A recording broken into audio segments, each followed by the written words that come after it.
Tonight, you'll close a door, alone, and think nothing of it. For almost all of human history, that door didn't exist, and neither did the room behind it. Because for most of the time, humans have existed. Nobody slept by themselves. Not once. For most of the time our species has existed, sleep wasn't something you did alone. It happened in a pile. Bodies against bodies. Breath against breath. Heat against heat. There was no version of your room. There was the fire and the space around it, and everyone in that space. You slept where the group slept. That was the entire arrangement. No negotiation required.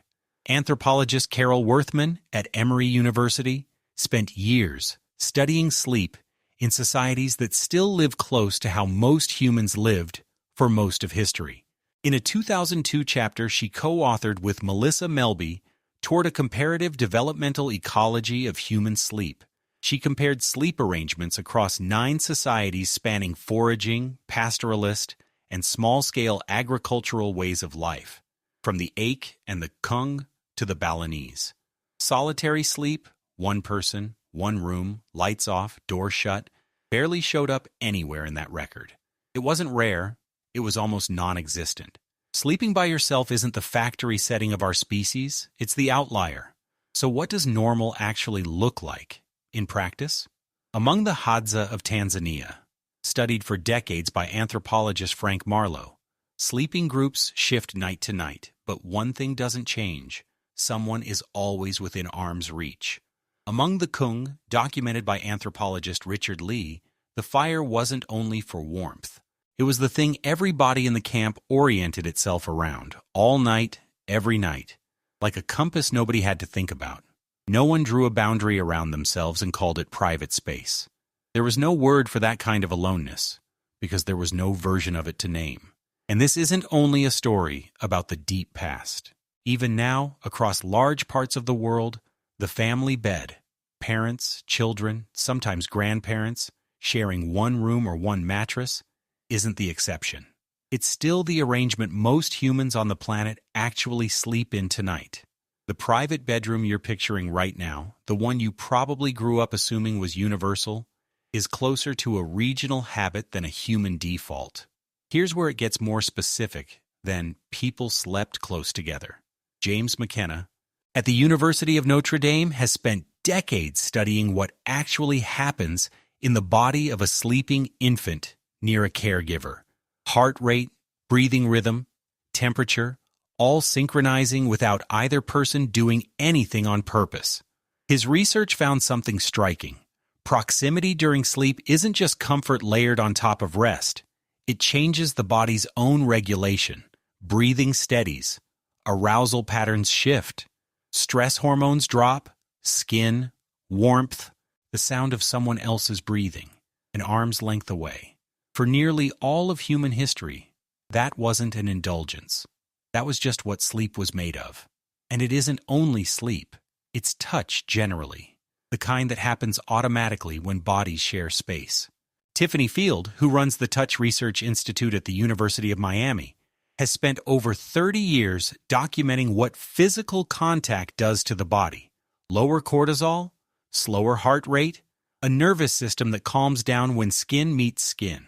Decades earlier, in 1958, primate researcher Harry Harlow ran experiments with infant monkeys and 2 artificial mothers, one bare wire that dispensed food, one covered in soft cloth that dispensed nothing. The infants fed from the wire mother when they had to, but when they were frightened, they ran to the cloth one, every time. Contact wasn't a bonus feature layered on top of survival. For that nervous system, contact was survival. So somewhere in your evolutionary history, sleeping in a pile of warm bodies wasn't just normal. It was doing something to your body every single night that you weren't aware of and never had to ask for. But here's the part almost nobody explains when they tell this story.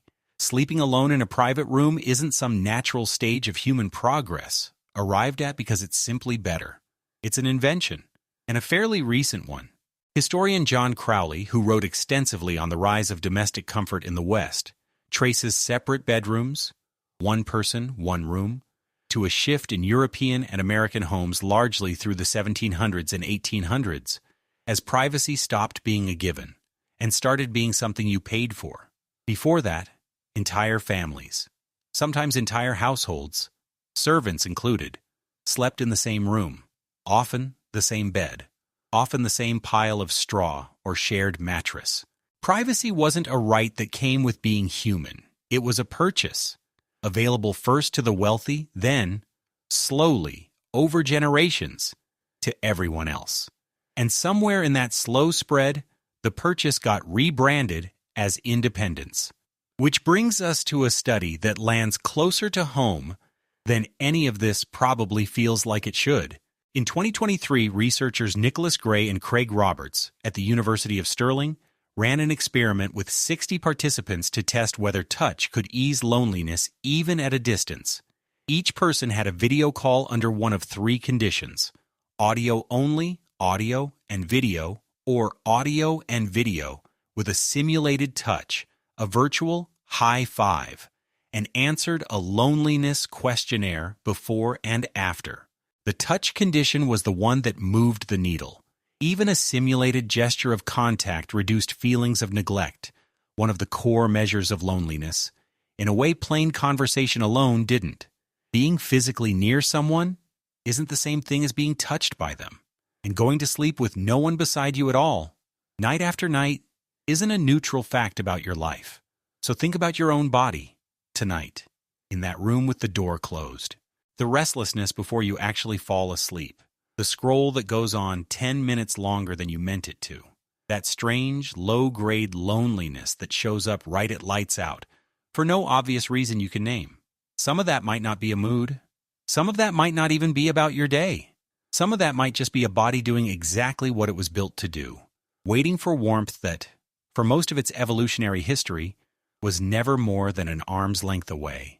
Your nervous system still expects the fire. It still expects the breathing beside it. It just doesn't always get it, and it doesn't have a way to tell you that's the problem. This isn't a pitch to abandon your bedroom. A private room bought you something real. Safety from bodies you didn't choose to be near. Quiet you can actually control. A door that locks exactly when you need it to. Nobody's pitching a return to one shared fire and zero walls between you and everyone you've ever met. Just pointing at what slipped out the door, along with the noise. Because here's what 400 years of separate rooms didn't come with a warning label for. The body you inherited wasn't built to spend 8 hours a night with absolutely no one else's breathing in the room. It was built for a pile, for a fire, for an arm within reach, on instinct, without either of you deciding anything. And it's still running that program, underneath the mattress, the blackout curtains, the sound machine playing ocean waves to a room that has never once heard the ocean. For most of human history, no one had to teach themselves how to fall asleep completely alone. It simply never came up as a problem to solve. There was no manual for it, because there was no version of the night that required one. Tonight, in your quiet room, behind your closed door, your body might still be running on rules from a world where that door didn't exist at all. Rules built around warmth you didn't have to ask for, and breathing you didn't have to explain. The question isn't whether you're capable of sleeping alone. You clearly are. You do it constantly. The real question is quieter than that, and harder to answer. What exactly did you learn to live without, so slowly and so completely, that you stopped noticing it was gone?